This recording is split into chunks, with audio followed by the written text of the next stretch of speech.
Hi everyone. Yes, filming on my phone. There are so many Christmas gifts that need wrapping over there that putting a camera on a tripod and lights would take, I'd need some sort of forklift to get rid of everything first.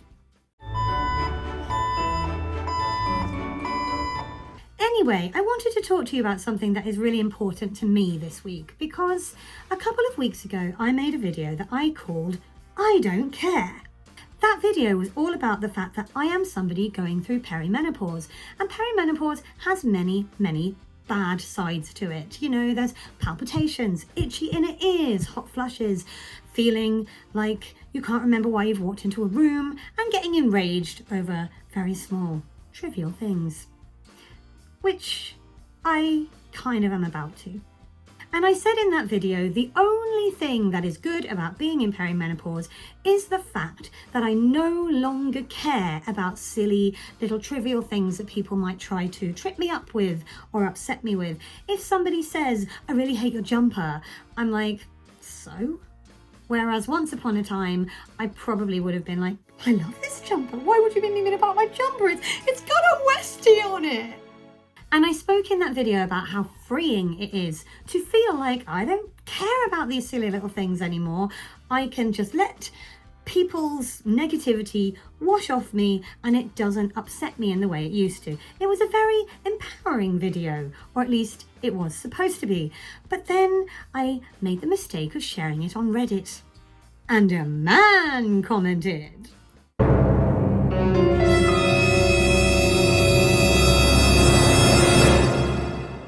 His comment literally just said, oh, we don't care that you don't care what we think of you, and we don't even know what this disease is anyway. I mean, there's a lot to unpack here, but let's start with disease. Perimenopause is something that most women are going to go through. It's not a disease, it is a process. It is our body changing over a period of time, and that causes various other little things to happen within you, and you have certain symptoms. It is not a disease. Secondly, to just randomly be like, well, we don't care about this disease you're suffering from. We don't know what it means. That shows a distinct lack of empathy, and that is kind of what I want to talk about today. More of that later. Thirdly, who is we? Has this one dude decided that he represents all of manhood? And I am going to answer for myself here. Yes, he has. Because I went to his YouTube channel and it's full of videos with titles like Real men go dirt biking and Real men aren't afraid of mud. I would like to know, like, where are the fictional men who are terribly afraid of mud? And why does not wanting to get filthy or not particularly enjoying dirt bike riding make you not a real man? I hate the phrase, only real men do this, or only real women do that. Just, no, knob off. But it kept coming back to empathy for me, because I did reply to this guy and I just gave a very flippant, wow, you just don't know what perimenopause is and you think it's a disease, yikes. Because, you know, pretty much every man on the planet knows at least one woman, whether it is his mum or his sister or his girlfriend or wife or friend or work colleague. I don't really care who it is. I would almost guarantee you that every man on this planet knows at least one woman.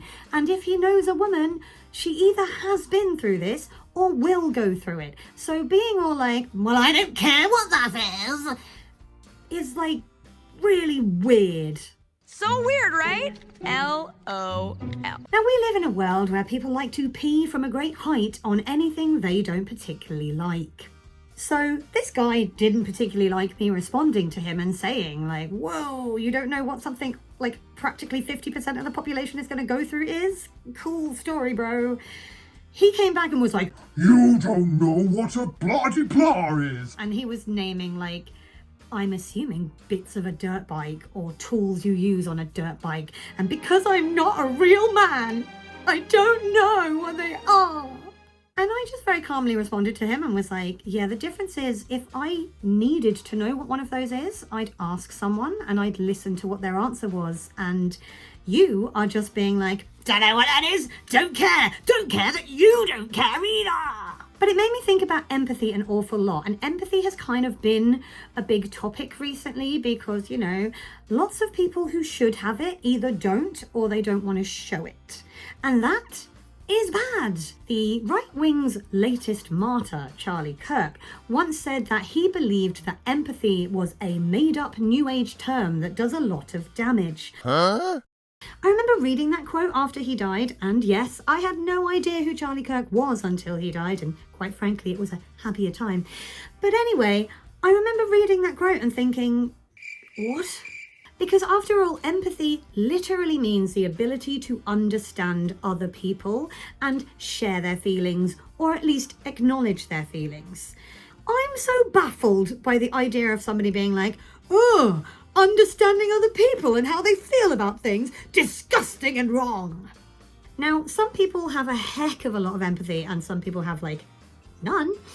And I am somebody at the higher end of the spectrum. Like, I have probably too much empathy. I can watch a clip of an old person crying on TV and I will literally just cry and be like, oh, that poor person. That's just who I am. I'm not embarrassed about it. I think it's a positive thing. But there are lots of people who view having empathy as like this really bad thing that we should stamp out.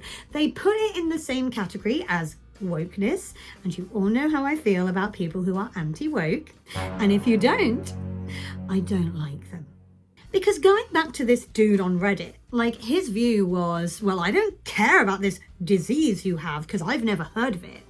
But imagine, if you will, that this man got married.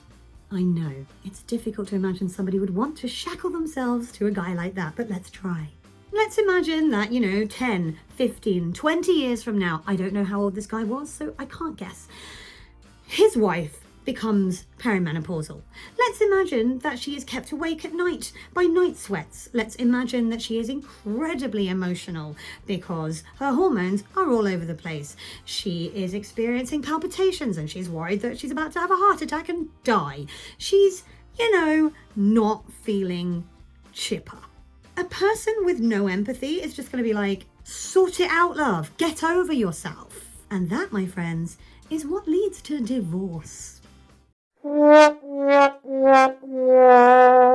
Whereas if this guy was like, I'm going to take the time to work out what she's going through, I'm going to read about it, I'm going to see what helps, I'm going to recommend her finding a doctor who knows about HRT, who can make some maybe naturalistic remedies for her. Let's really go down every road we can to make what she's dealing with a bit easier because I care about this person and I know what she's going through and I want to make it better.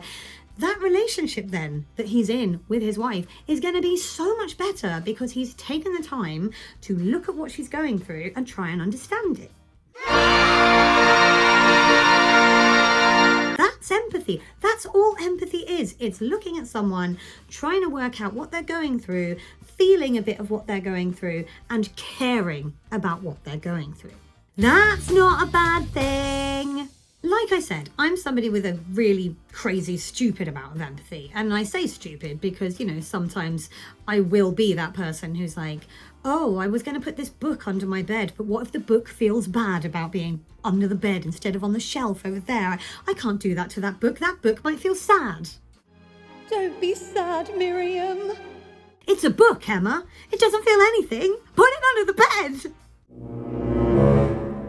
And I'm not saying that everyone should have that level because, it does drive me crazy because I have to live with my brain and my brain's weird. But I read about people who are being treated with no empathy by the people in their lives who are supposed to love and protect them.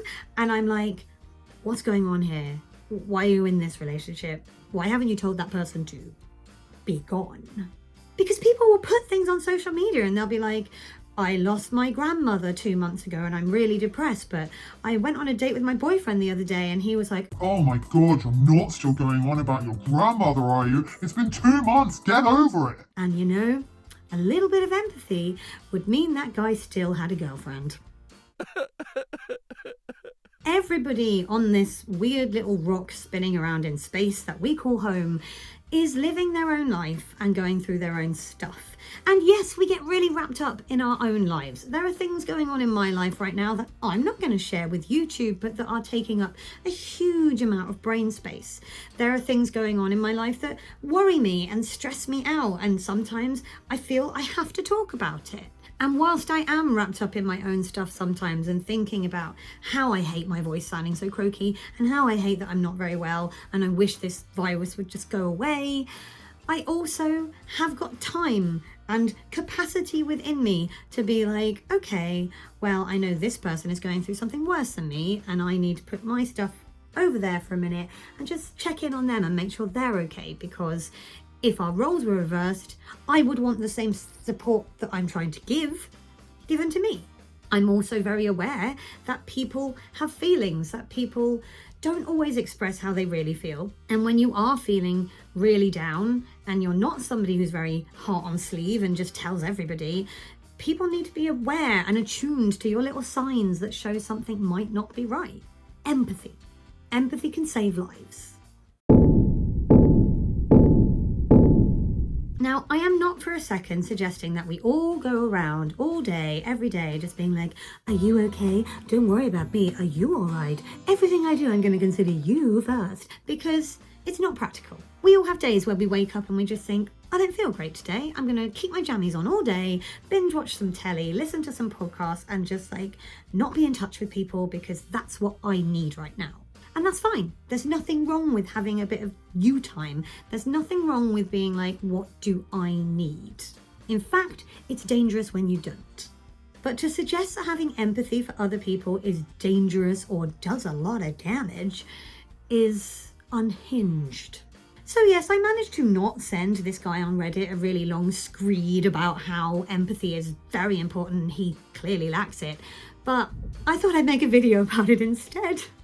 Do you agree? Are you somebody who has a lot of empathy? Do you feel worried about the fact that so many people are talking about it online like it's a bad thing to have? Let me know in the comments. If you enjoyed this video, feel free to give it a thumbs up. You can click on my floaty head up here if you would like to subscribe, and last week's video is over there.